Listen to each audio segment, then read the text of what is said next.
Okay, hi, I'm Dr. Tara Phelps-Durr. I'm a geneticist and a developmental biologist here at Radford University. I also have a 2-year-old son, so I'm a little bit familiar with the idea of vaccines and the risk of autism.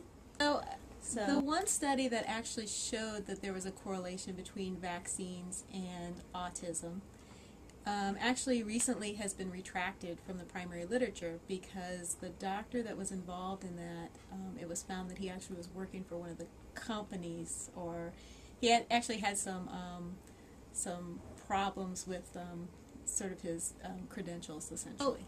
It has been shown that high amounts of mercury certainly can cause developmental issues.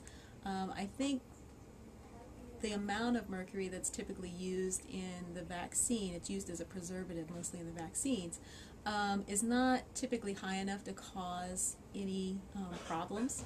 On top of that, usually the problem with mercury, high exposure of mercury, actually happens during development, as far as during embryo development, and so you're giving these vaccines much later than where they're usually seeing the problems with mercury happening. Well, with regard to vaccines, I've had my child vaccinated for everything, so he has had all of his vaccines, and again, largely that's because the one study that actually showed the link between autism and vaccines has basically been thrown out.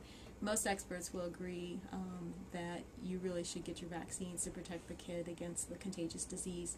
Some examples of that are last year there was a big outbreak of whooping cough in Floyd, and that was largely because the parents didn't get their children vaccinated, and so the whooping cough and the problems associated with that is carries a higher risk than the vaccine itself. Thank you. Sure.